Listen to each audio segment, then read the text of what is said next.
E no final das contas, se não pagar o leite das crianças, o que ele vai fazer da vida? Bom momento, querido ouvinte. Eu sou o Guilherme Andrade. Olá, pessoas. Eu sou Bruno da S. Me segue que eu sigo de volta. Fala, galera. Aqui é o Maico Oliveira. Mais complexo que as regras do Campeonato Carioca. Olá, pessoal. Aqui é o Roger. Ouçam Volt Ampere também.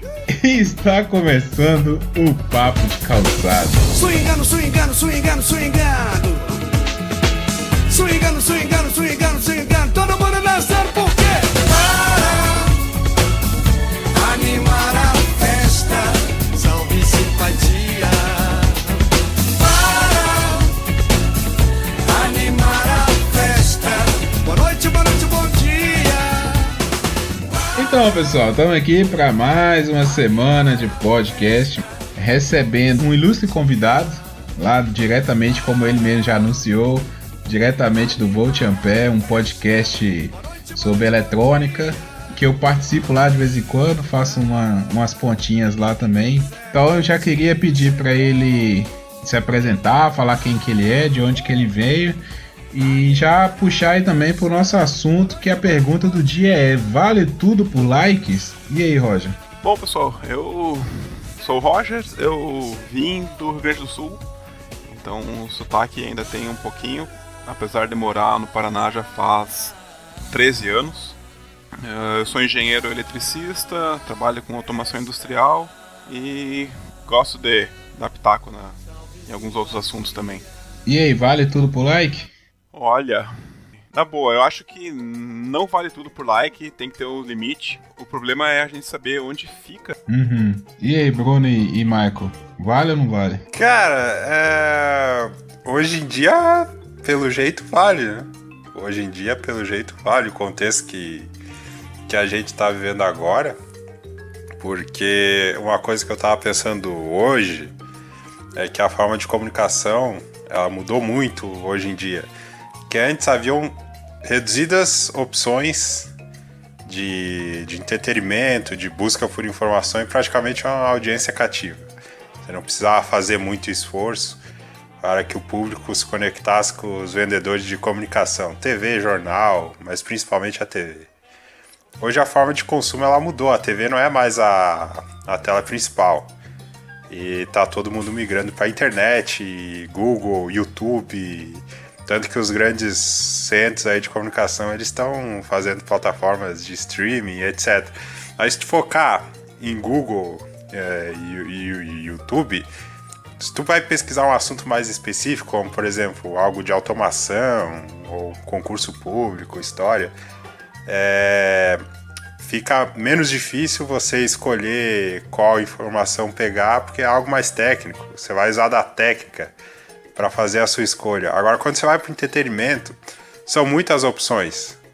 Então, como que vai determinar a melhor opção? Como que você vai saber que é bom sem antes consumir aquela informação? Então, uma das formas que esses grupos encontraram hoje para atrair o público é basicamente chamar a atenção. Isso começou de uma forma tímida, se espalhou por canais que reproduziam conteúdo, só que hoje chegou nos geradores de conteúdo e cada dia escalona mais. Então, se a gente for levar o que está acontecendo hoje, realmente parece que vale tudo por like.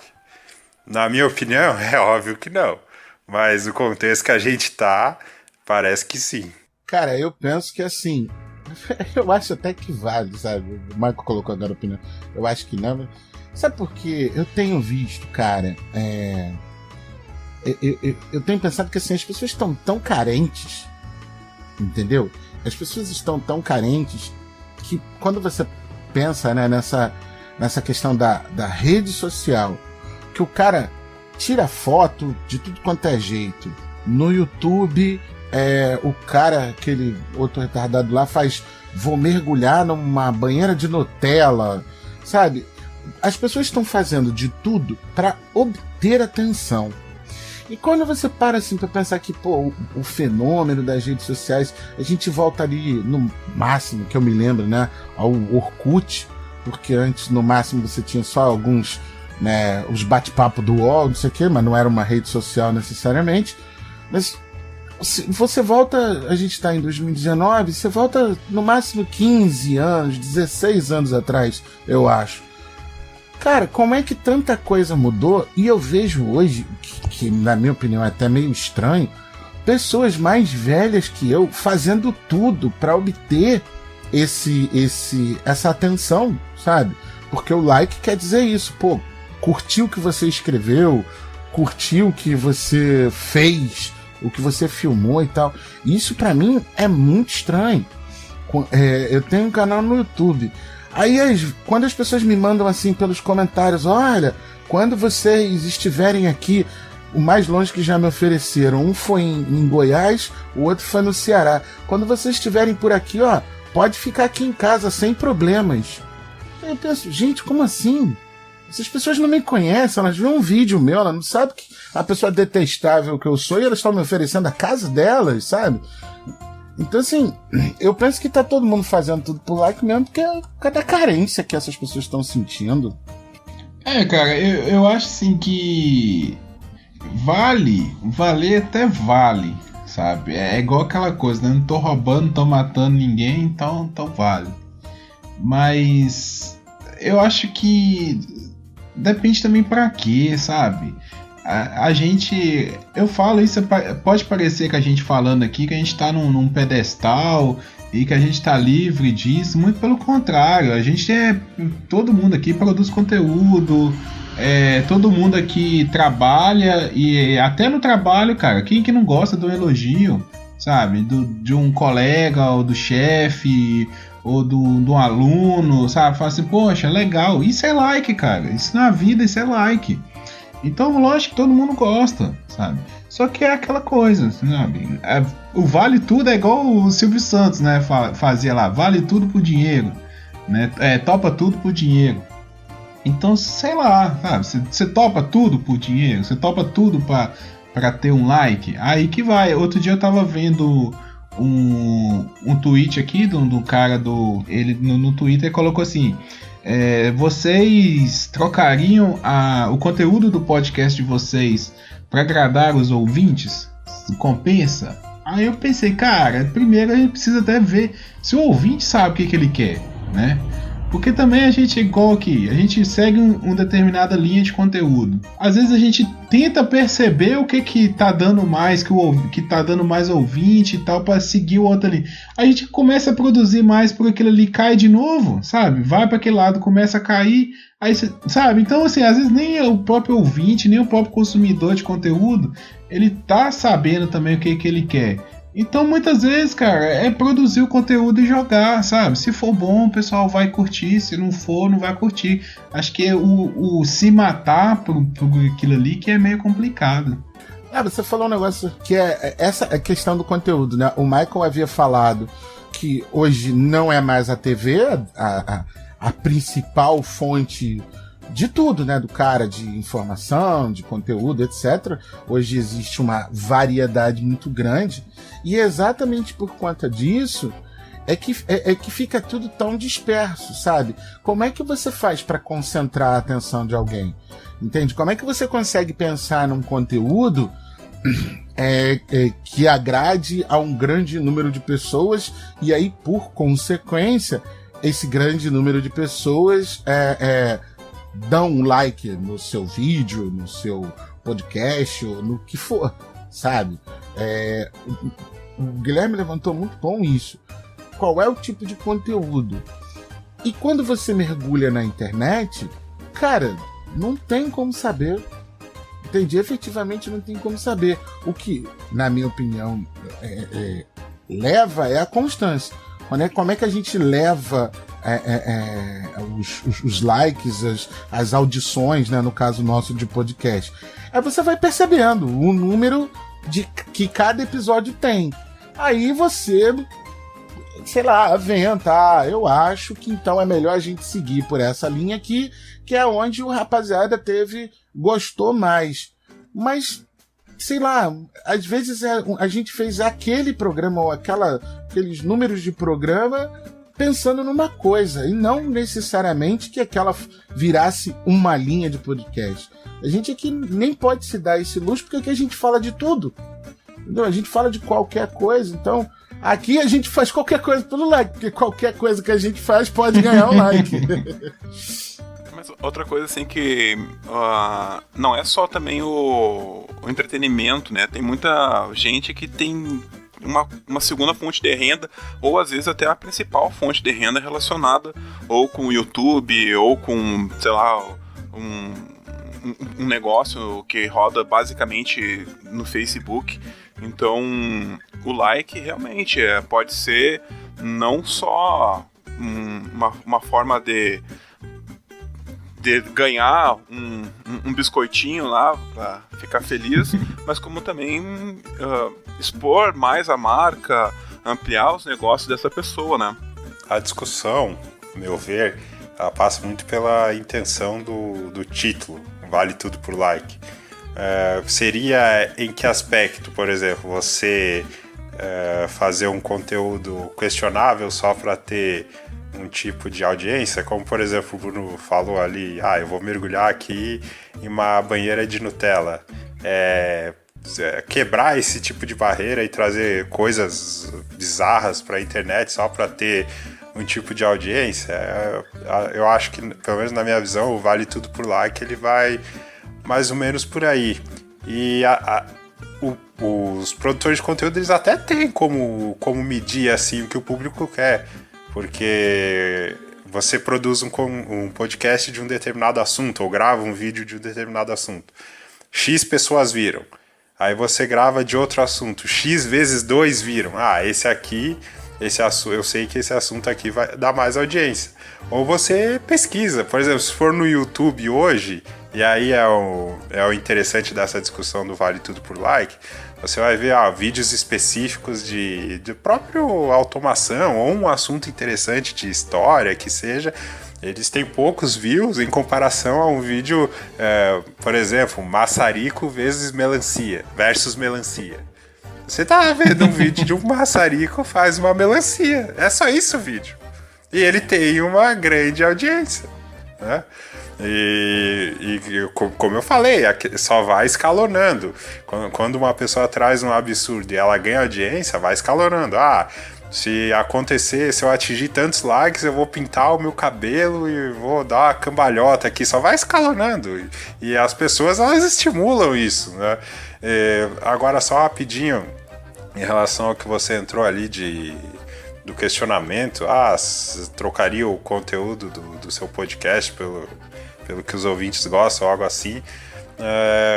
Aconteceu algo curioso comigo, que eu faço um outro podcast chamado 24 Frames por Café. A gente também consegue ver ali a audiência, o número de downloads. E eu percebia que, dependendo do tema, caía um pouquinho o número de downloads. Eu ficava pensando, o que eu posso fazer, acertar para dar uma aumentada aí nessa quantidade de downloads. E muito por acaso, assim, comprei um livro da história do cinema. Aí, eu vou ler aqui o que eu achei, vou ler o livro, o que eu achei interessante, eu vou fazer um podcast. E o primeiro que foi, ele aumentou o número de downloads. Aí eu pensei, acho que eu vou seguir por esse caminho. Então, às vezes, o público, ele nos guia, mas não necessariamente que isso vai desvirtuar o seu conteúdo. Tem isso também, né?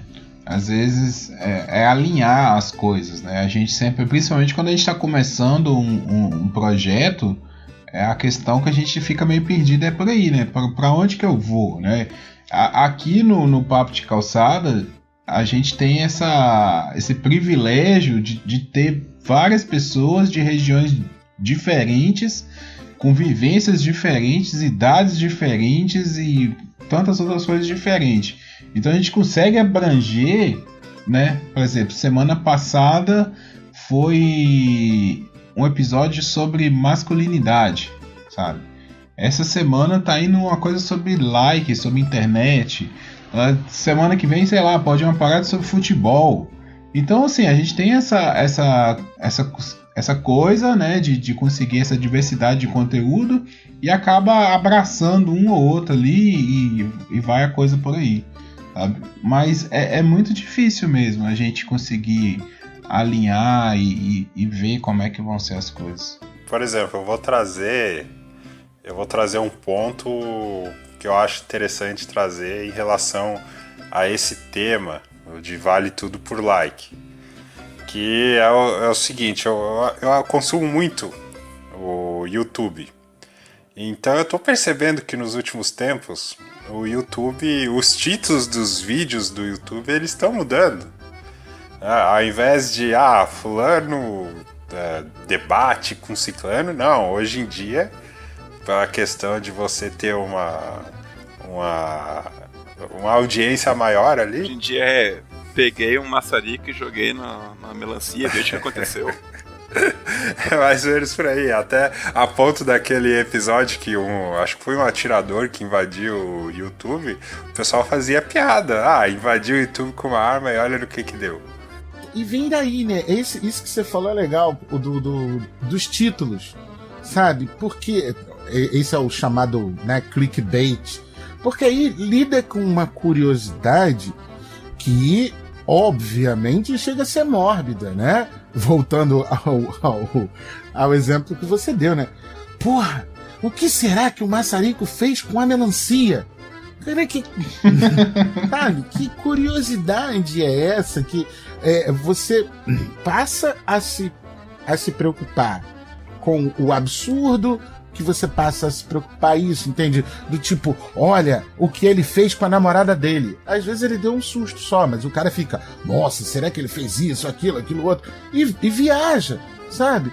As paradas aqui, eu odeio essa internet, sabe? Eu odeio essa internet, eu faço de tudo pra, né, já que existe a caceta do algoritmo que diz pra você o que você tem que gostar ou não, eu faço de tudo pra fugir desse algoritmo. Mas ele é uma foda, porque ele fica perturbando você. Ele fica perturbando. Há pouco tempo atrás, o Felipe Neto, ele, por exemplo, ele provou que dá pra você chegar dentro do YouTube a vídeos de pedofilia. Entende? Vídeos que satisfazem a pedófilos. E pelo YouTube, vendo os vídeos muito simples, mas que são marcados pelos pedófilos, e aí eles fazem aquela tag do tempo, e aí você, tá ali. Então, você para pra pensar, e onde eu quero chegar com isso? Os vídeos são de crianças se filmando, não são vídeos de pedofilia, porque não tem como colocar isso no YouTube, espero eu. São crianças mostrando uma roupa nova, são crianças se filmando, andando na rua, etc, etc, mas que os pedófilos se aproveitam disso. Então, por exemplo, todo mundo quer filmar alguma coisa e quer ganhar atenção sobre isso. Quantas vezes eu vejo na rua, e tem até você vê uma pessoa caída na rua, passando mal, mas primeiro você filma, faz uma denúncia, olha isso, as pessoas estão morrendo de fome na cidade. Mas o cara filma primeiro e, quem sabe, ele vai comprar um prato de comida para ajudar a pessoa, sabe? Porra, isso é que é desgraceira, sabe? O vale tudo por like começa a partir daí, desse cara que também faz tudo para ganhar uma mísera atenção como esse tipo de coisa. E aí deixa eu até aproveitar que eu tinha comentado, né, antes da gente começar a gravar, que entra na situação que o Michael comentou lá no remix que ele fez sobre o... Qual que é o título do remix, Michael? Sobre o Mago... Putz, a acho que guerra virtual. A guerra entre os jornalistas. Isso, que é a situação que o jornalista esportivo, né, da ESPN, ele fez um comentário criticando um time durante o jogo e um torcedor respondeu pelo Twitter, né, o comentário xingando o cara e o jornalista respondeu essa resposta citando a empresa do cara, né, e aí o cara acabou sendo demitido, que é uma multinacional, são empresas que assim, zelam muito pela imagem, né? E aí você joga numa rede social a imagem da empresa, isso pode causar muitos problemas, realmente. Mas aí que tá, no eu ouvindo ali, uma coisa eu pensei, né? Onde que entra a responsabilidade da pessoa também?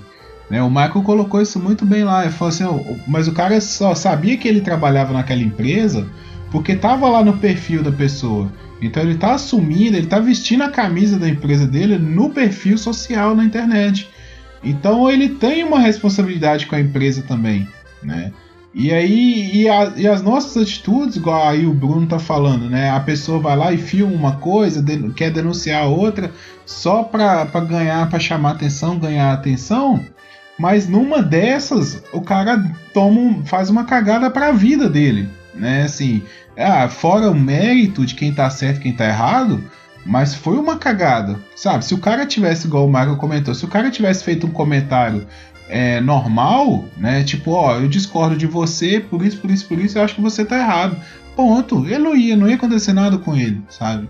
Então eu acho que vai um pouco por aí também, né? Eu não sei onde eu escutei, como eu escutei, mas alguém falou disso, né? De tentar acabar com essa questão do anonimato na internet. Porque o cara, ele acha exatamente isso. Seja quem faz os tais dos perfis fakes, né? Que aí o cara tem um perfil para ficar xingando os outros, para ficar falando besteira pela internet. Aí já diz muita coisa. E o próprio cara que no perfil normal dele, como esse Zé Mané fez, foi lá e hoje as empresas fazem isso o tempo todo. As empresas checam o seu perfil na rede social e, dependendo do que você publica, elas te contratam ou não. Elas não dizem pra você, mas, não, beleza, a gente entra em contato. E pronto, seu currículo vira, sei lá, jornal ou papel pra recolher cocô de cachorro, sei lá. Entende? Fica ao contrário na impressora, né? Exato, vira papel de rascunho, essas coisas. Porque as pessoas acham que elas podem falar, né? Escrever qualquer coisa na internet. Elas podem ter um vídeo e elas podem, né, se filmar dizendo qualquer outras coisas. Não pode, cara. Ou, não é que não pode. Você só tem que saber ser responsável por isso. Eu falo isso sempre com os meus alunos quando eles ficam bolados comigo, quando eu aplico algum tipo de punição, algum castigo em sala de aula. E eu falo assim, vocês têm que entender que tudo tem preço, mas nem tudo tem valor. Você pode chegar e dizer escrever o que você quiser numa rede social, mas aquilo tem uma consequência, aquilo tem um preço.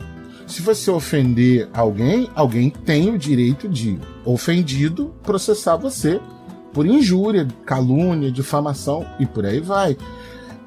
Esse anonimato protege exatamente isso. É só um perfil falso, é só isso, etc, etc. E o cara que às vezes faz o comentário, tá fazendo o comentário externando o que outras pessoas, um comentário racista, um comentário homofóbico, seja o tipo de comentário que for, ele tá só dando voz a um monte de outras pessoas que sabem dessa consequência, né, dos seus atos, mas, pelo menos um falou, então eu vou lá e curto. Aí o cara vai lá e curte. O cara não tem filtro, ele tem um perfil falso e vai lá e escreve uma besteira. Aí todos os outros que sabem das consequências que dá você falar injúrias pela internet, ou pelo menos alguém falou, então eu vou lá e curto. Aí esse cara, mesmo num perfil falso, porra, aí, tá vendo? Um monte de gente concorda comigo. E aí a gente tá aí sendo governado por quem a gente tá sendo governado. Trazendo o que o Guilherme falou lá no começo, é uma forma de like. Às vezes você quer chamar a atenção de um jornalista, você xinga ele, você critica ele. Eu já vi isso em alguns twitters de jornalista. A pessoa fazia um comentário absurdo, aí o jornalista questionava, por que você escreveu isso, tal? É assim mesmo? E a pessoa respondia, não, foi mal. Depois que eles conversavam, não, foi mal, eu sou teu fã. Era só pra chamar a atenção mesmo. Bizarro. Agora, esse ponto aí, é uma coisa que eu queria trazer aqui, Porque você levantou um ponto interessante. Citou aí o remix, e as empresas elas são muito preocupadas com as imagens delas. Isso é um fato. Agora, citando aqui uma coisa que eu queria trazer pro programa, que principalmente em termos de YouTube, por exemplo, citando aqui a Rádio Jovem Pan. A Rádio Jovem Pan, ela tem um canal lá no YouTube, ela tem vários programas. E eu reparei de uns tempos pra cá que os títulos dos programas dela tá ficando cada vez curioso. Fulano discute com ciclano, treta no programa tal, as letras garrafais, assim. Então, isso vem em contraponto a isso que a gente tá conversando agora. Porque vamos imaginar que o Papo de Calçada fosse uma empresa. Aí somos nós 4 trabalhamos, aí o Bruno e o Guilherme trabalham no setor de TI. Aí o Bruno e o Guilherme, eles têm uma discussão. Aí eles começam a bater boca, aí o Bruno sai do escritório. Aí chegamos em casa, ao abrir o notebook, lindo, maravilhoso, entramos no YouTube e a gente vê o vídeo lá. Guilherme humilha Bruno que abandona o escritório. E quem postou isso foi o Papo de Calçada. O canal do Papo de Calçada postou isso. Pra mim não faz sentido, mas é o que tá acontecendo. Então, o que eu penso, de alguma forma, as empresas elas perceberam que isso não afeta a imagem delas. Esse vale tudo por lá. Que elas jogam lá e alimentam o Fla-Flu. Isso não afeta a imagem delas. E isso só tá escalonando. Cada dia piora. Um sai do estúdio. Eu não sei o que vai acontecer daqui pra frente. Assim, é bom, legal isso que você falou, porque assim, guardadas as devidas proporções, mais uma vez isso diz muito do estado de coisas que a gente está vivendo, porque se você visse, sei lá, um barraco, né, uma discussão num programa de televisão alguns anos atrás, você ficava, como muitas pessoas ainda falam, né? Não, porque essa Rede Globo só propaga homossexualismo, só propaga não sei o que lá. Agora não. Agora as pessoas enxergam, elas miram nas pessoas. As corporações estão ficando com a cara limpa, né? Mas e quem tá se ferrando são as pessoas. Bom apontamento, Mike. É que eu fico curioso o que os profissionais que estão envolvidos nesse tipo de ambiente eles acabam pensando, porque querendo ou não, a tua empresa ela tá te estimulando a fazer isso. Quando você, vamos supor, a gente entra para gravar um podcast e a nossa empresa ela tá estimulando que a gente discuta aqui. Sim, eu não concordo com você. Vai colocar uma pauta que sabe que eu e o Guilherme discordamos. Cada dia ela vai forçar isso. E foi legal o que você falou, né? A história vai se repetindo, vai virando TV dos anos 90. Não, cara, e rapidinho, você já viu aquele Morning Show? Né, no YouTube? Pô, cara, como é que trabalha ali, velho? Como é que você acorda de manhã, né, tomar banho, sai pra... Como é que você vai trabalhar sabendo que em algum momento, cara, você vai se aborrecer com alguém? Entendeu? Porque ali você... Mas isso é a escola Pânico na TV, cara. O Pânico, ele sempre fez isso, sabe? Só que a gente, pelo menos eu imaginava que é todo mundo contratado pra isso. Tipo, você vai entrar ali, o pau vai quebrar, entendeu? É igual pelada, né? O pessoal vai jogar bola, vai bater pelada no final de semana. Entrou lá, xinga, briga, não sei o que, acabou o jogo, apitou, vamos tomar cerveja e comer churrasco, né? O que acontece no campo fica no campo. Eu sempre pensei que o Pânico fosse isso, sabe? Tipo assim, ali é personagem e tal. Só que os caras devem ter enxergado que essa fórmula funciona, que realmente, desde que o mundo é mundo, todo mundo gosta de treta, senão não existiria fofoca, né? E fofoca existe em qualquer lugar do mundo. Então os caras estão extrapolando, sabe? E botando esses títulos sensacionalistas.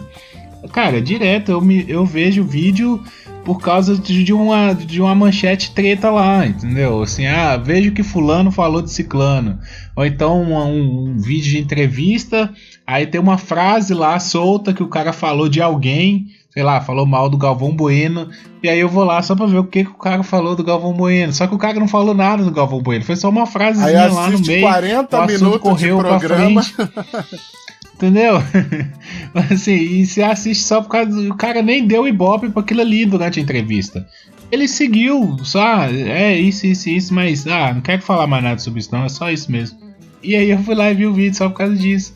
Então, eu acho que a própria indústria, isso está virando uma indústria, né, esse jornalismo, até já comentei isso aqui outras vezes, né. O Bruno fez lá o Rock, será que o Rock morreu? A gente tem que fazer agora, será que o jornalismo morreu? Porque pra mim, cara, não existe jornalismo há muito tempo, sabe? Jornalismo investigativo, jornalismo que busca alguma coisa mesmo, assim, que presta um bem pra sociedade, né? Uma informação útil pra sociedade. Isso tá acabando, cara. O que você vê são jornaizinhos aí de hora de almoço, de fim de expediente, com o cara mostrando acidente de trânsito, mostrando apreensão de droga, mostrando essas coisas, que é o que todo mundo quer ver. E boa lembrança essa que você teve, porque é o seguinte também, né? Aí olha vamos dizer assim, a armadilha que isso gera. O jornal físico, né, de papel, ele já não vende mais como vendia outrora. Em geral, o cara reduz a redação que antes tinha, sei lá, 50 profissionais para, sei lá, 10, 15 se for. E aí tem sempre aquele cara, né, o estagiário que tá lá no computador e que fica postando as notícias, né, faz o social media do negócio. Às vezes isso dá ruim, né, a gente já pegou várias piadas que circulam por aí e tal. E o cara, ele tem que fazer de tudo para que a pessoa que acessa a notícia através de um link de rede social clique naquela notícia. O jornalismo, que tinha que ser, dentre outras coisas, compromissado com a verdade, com a ética, com a retidão de uma determinada conduta, cai olha onde a gente vai botar no mesmo patamar. O Pânico. Entendeu? Nada contra o Pânico, só que o Pânico era um programa de humor que estimulava. Aí um jornal gabaritado como, sei lá, o Estadão, o Globo, cai na mesma armadilha de, olha, a gente tem que fazer assim pro cara clicar aqui e o cara vê o anúncio que tá lá na página do jornal. Então assim, o jornalismo vai morrendo também por causa disso, que ele caiu na mesma estratégia do que órgãos mais chinfrins, com menos valor agregado, faz, né, cara? É foda. Isso a gente volta de novo naquilo que eu falei antes, que é o jeito que o pessoal tá monetizando isso, né? Porque se a pessoa não clicar na matéria sensacionalista lá que tem um título clickbait, ele não ganha os centavinhos dele lá para pagar o servidor no final do mês. É uma cascata de coisa assim que vai acumulando. E a gente chega no cúmulo do cara fazer qualquer coisa por um like. No final das contas, se não pagar o leite das crianças, né, o que ele vai fazer da vida? E o pior é que a gente não tá no... como é que eu posso dizer? Na reta final disso. A gente não tá nem na metade. Começando. Tá começando. A gente não tá percebendo um cansaço. Porque igual a gente falou, tem esse tipo de treta. De vale tudo por like, no entretenimento, melancia, maçarico, banho com Nutella, pintar cabelo, etc. Tem com política, tem com futebol, porque se você pegar o Fox Sports, por exemplo, ou outros canais, eles discutem futebol na base do vale tudo pelo like, gritaria. Nossa, cara, isso é horrível. É um concurso pra quem grita mais. Cada dia eles se superam e aí vai escalonando. Lembra daquela treta do Oswaldo Pascoal lá com o Benjamin Bach? Pra mim você morreu. Naquela época o Fox Sports estava escalonando. Cada semana eles discutiam de jeito diferente. Eu pensei, o que vai acontecer agora? Vão rolar por cima ali da mesa se socando?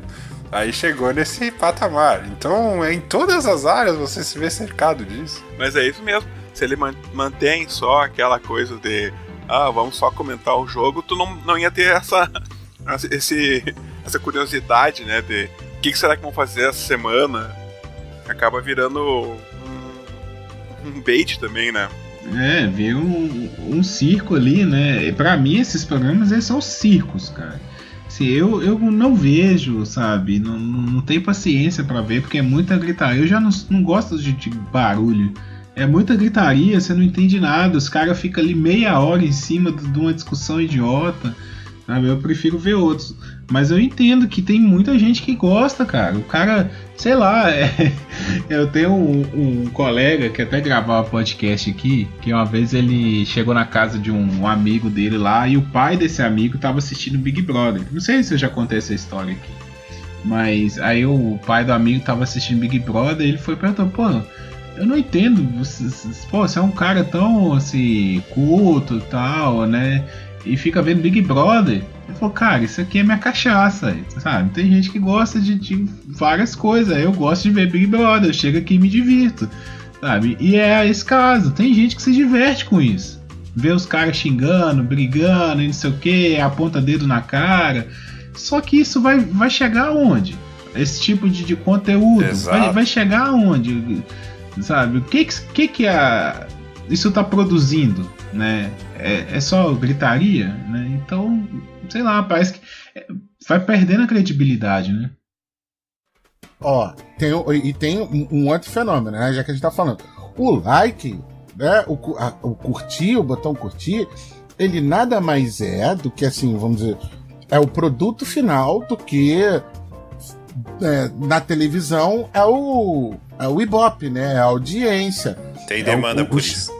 Tem demanda por isso. E aí ainda tem um outro componente, que aí, por exemplo, você tá falando aí do Fox Sports, da gritaria dos caras.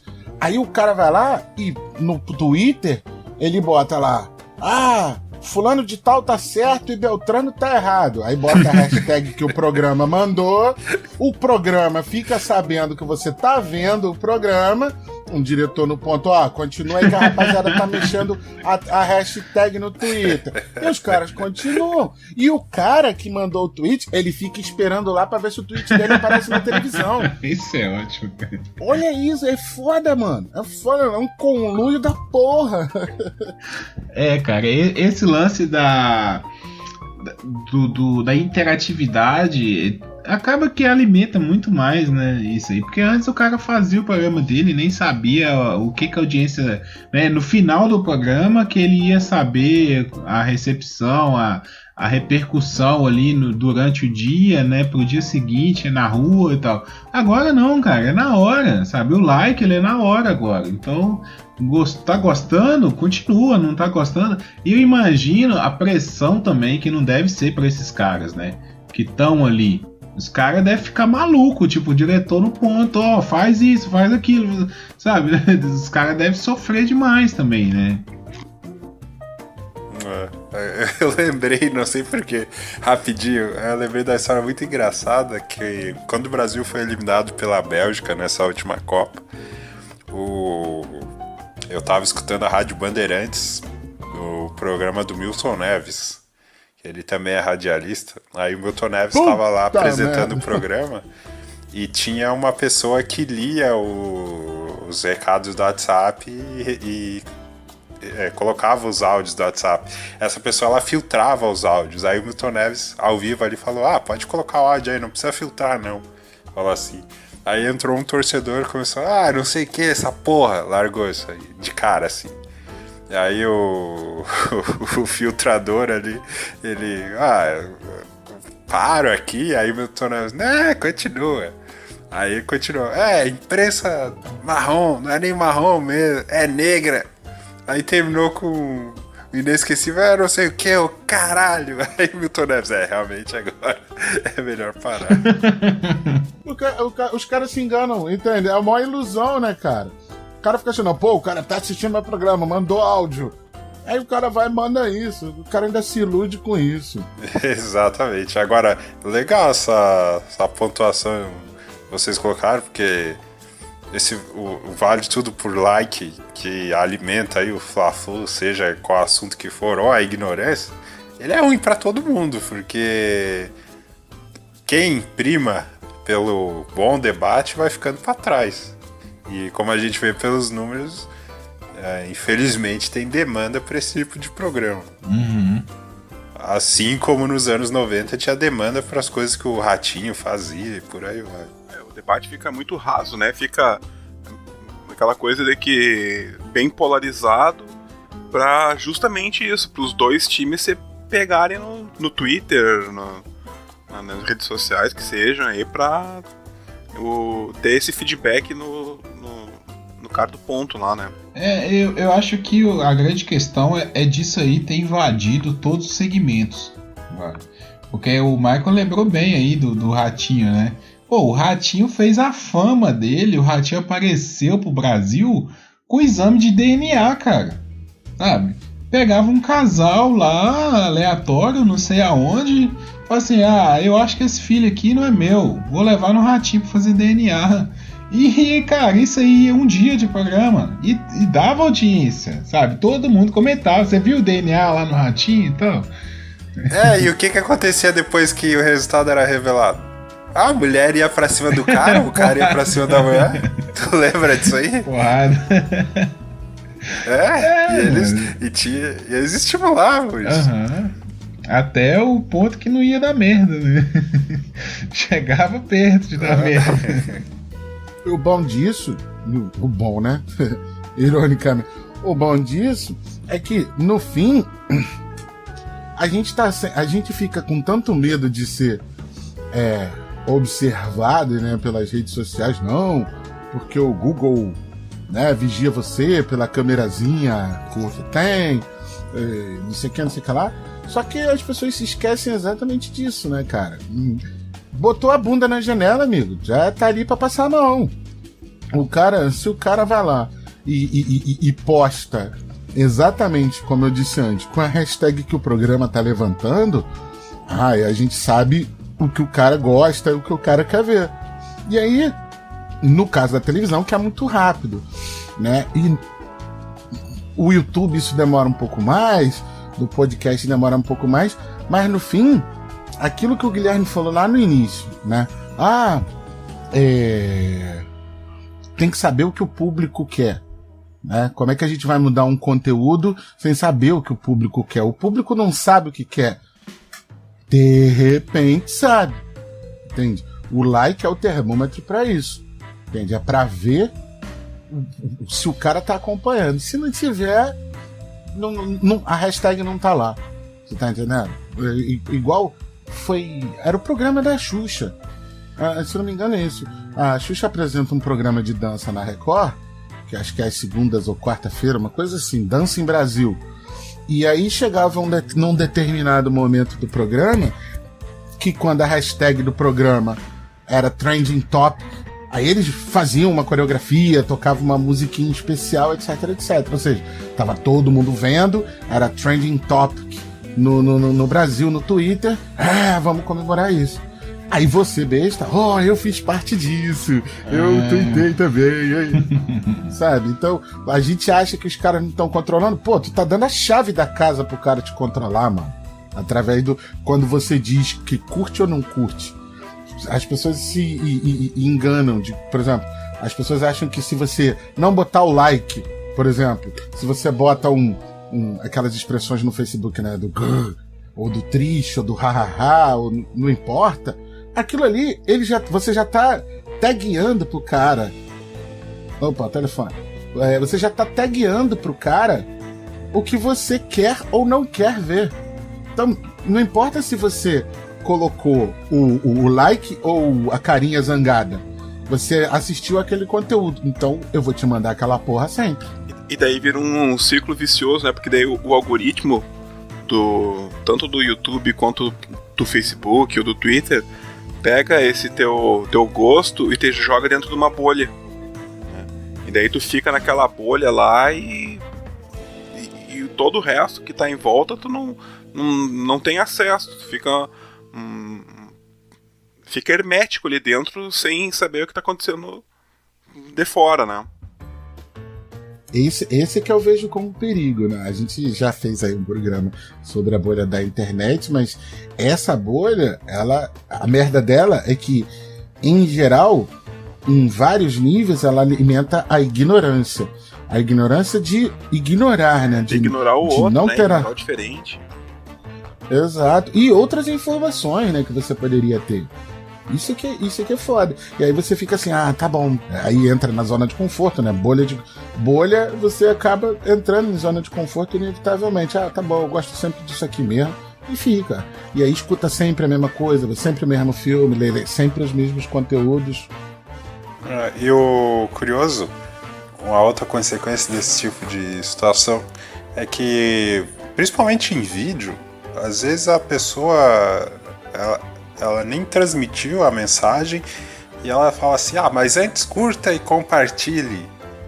Caraca, isso fala antes, santo. você nem sabe se vale a pena. Mas isso aí é o que o Roger tá falando, né? Aquilo ali é o ganha-pão do cara, né?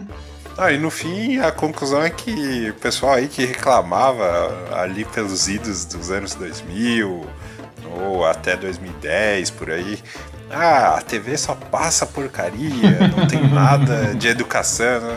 No fim, a culpa não é da TV, porque veio a internet, tá a mesma coisa na internet, o que mais é assistido é esse tipo de vídeo aí, que não agrega muito. Nossa, o cara pulando na piscina de barriga. Olha aqui, vai agregar em quê? E é isso, né? No fim, a culpa não era da TV. A TV só tava fazendo uma espécie de algoritmo. O que vocês querem no horário nobre é isso aqui, ó. Eu acho que o Chacrinha só antecipou a internet, né, cara? Por isso que eles falam que ele era um gênio, né? No fim, todo mundo queria o bacalhau do fulano de tal. Ele tinha até o meme da Gretchen já naquela época, né, cara?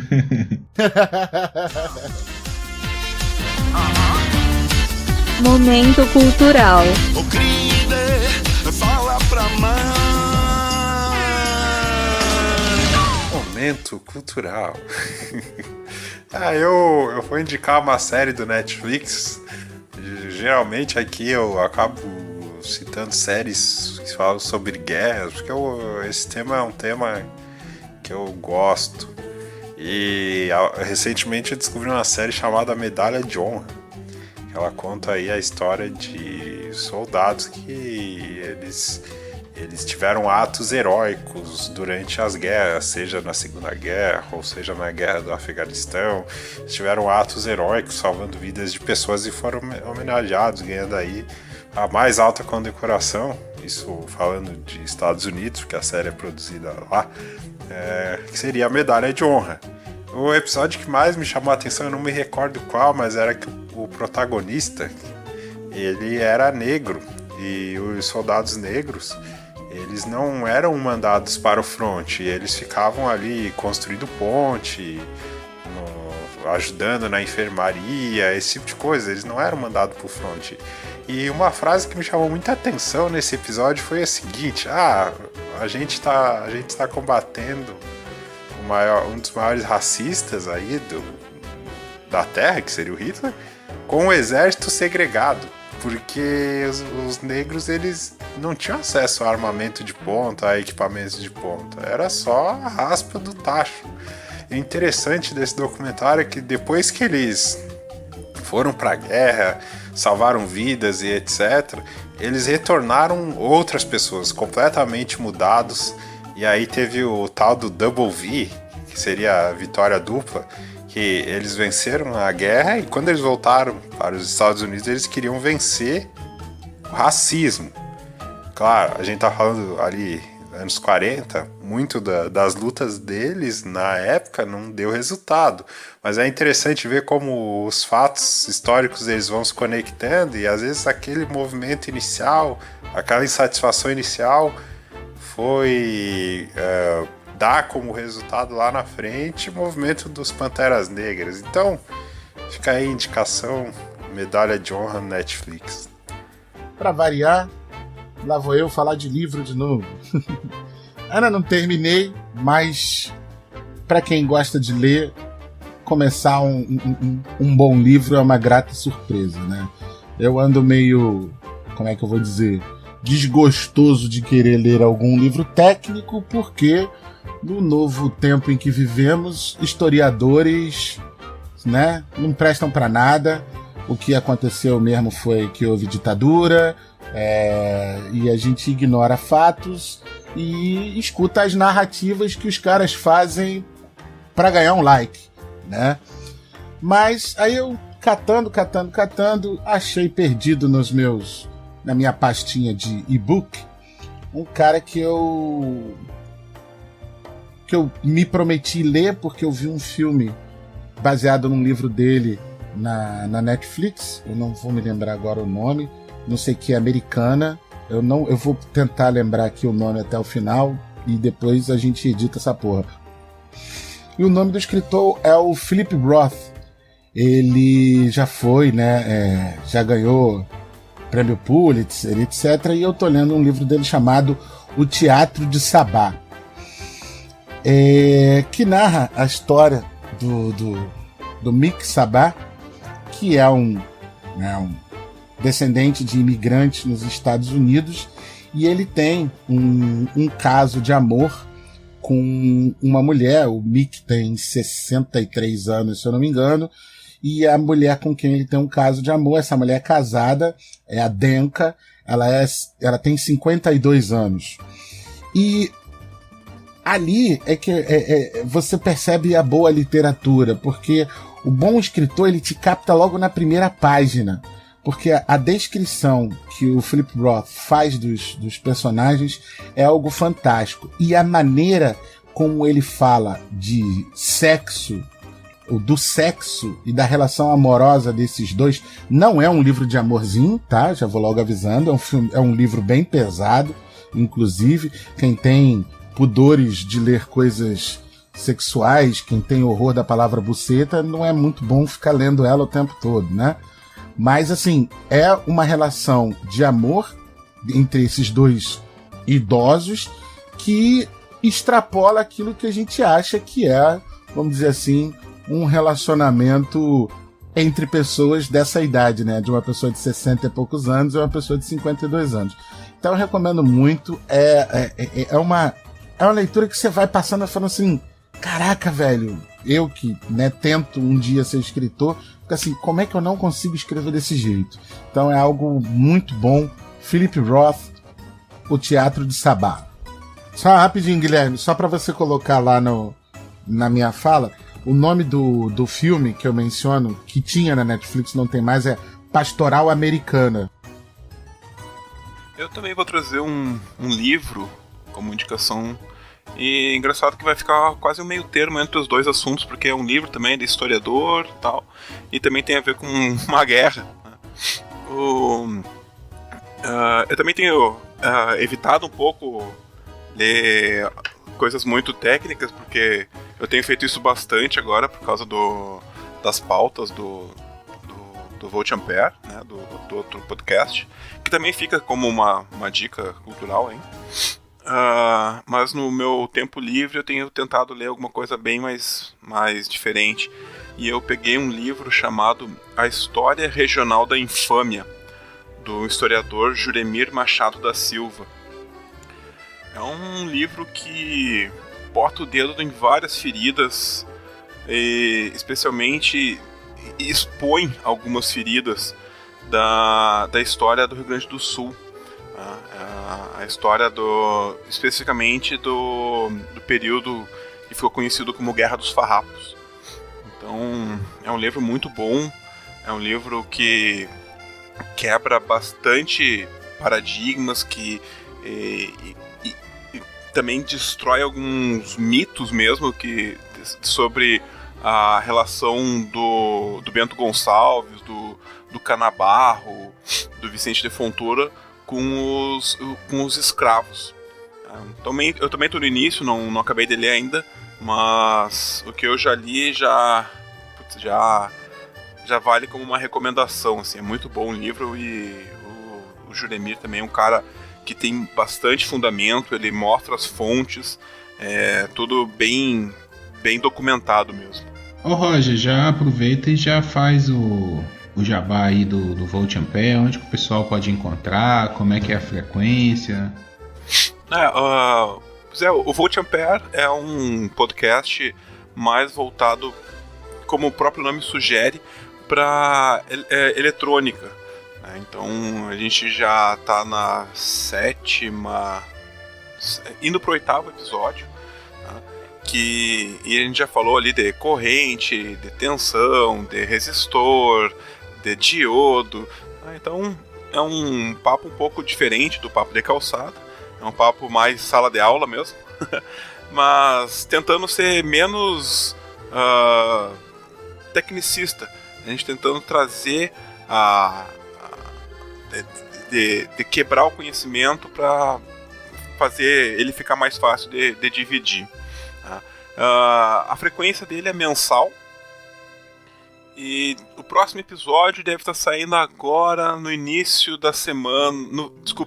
Deve estar saindo agora no final dessa semana de abril. Então, não sei quando que sai esse daqui. Daqui um mês.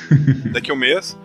Então o episódio desse mês aí já saiu, o de abril já saiu, e o de maio tá ou em vias de sair, ou já saiu também, tá? Porque fica ali em torno da primeira semana de cada mês, onde o Adrian, que é o idealizador do podcast, e também o editor, consegue liberar o episódio já editado, bonitinho, sonorizado nos seus feeds. E se vocês quiserem dar um like pra nós, tá? A gente tá no Volt Ampere Pod no Twitter. O Adrian é Adrian Lemos e eu sou Roger Manrique. Deixa eu só fazer minha dica aqui, que é uma série que vai sair se tudo der certo, né? Já deve ter saído, vai sair no TV na Calçada, que é o Coisa Mais Linda, que é uma série brasileira da Netflix. Assim, me pegou de surpresa mesmo, não esperava. Fui porque falaram assim... falaram, né? É uma série brasileira passada nos anos... Ela passa no fim dos anos 50, né? Em 59. Mas, cara, o último episódio, assim, a série já me carregou desde o primeiro episódio, sabe? Já me fisgou e foi me carregando e eu querendo ver mais. São 7 episódios, eu acho, a temporada é bem curta. E o último episódio termina assim com uma parada. Eu falei, cara, e aí? O que vai acontecer, sabe? A produção é muito bonita, cara. É o Rio de Janeiro, cidade maravilhosa mesmo, ali dos anos 50, anos 60. O cenário é muito bonito. A gente provavelmente vai comentar muito sobre ela lá no TV na Calçada. Então a galera já segue a dica aqui e depois já vai lá no TV para ouvir a nossa opinião, tá? Gostaria de agradecer em especial ao Roger pela participação, por ter aceitado o convite de vir aqui. Caminho de casa agora já aprendeu, então sempre quiser vir participar, fica à vontade, é só falar, vamos fazer um tema aí no Papo de Calçada que as portas estão abertas, tá?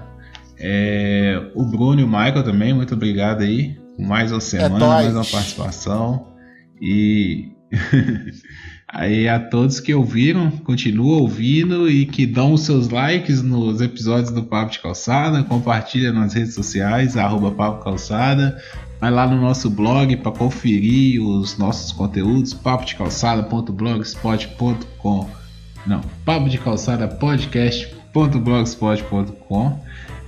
Lá tem o remix, tem o TV que eu falei aqui e o Papo de Calçada, né? Os conteúdos estão assim, igual a gente estava comentando aqui, a gente só não tem tempo, né? Mas a gente quer fazer muita coisa, então estamos produzindo bem à medida do possível.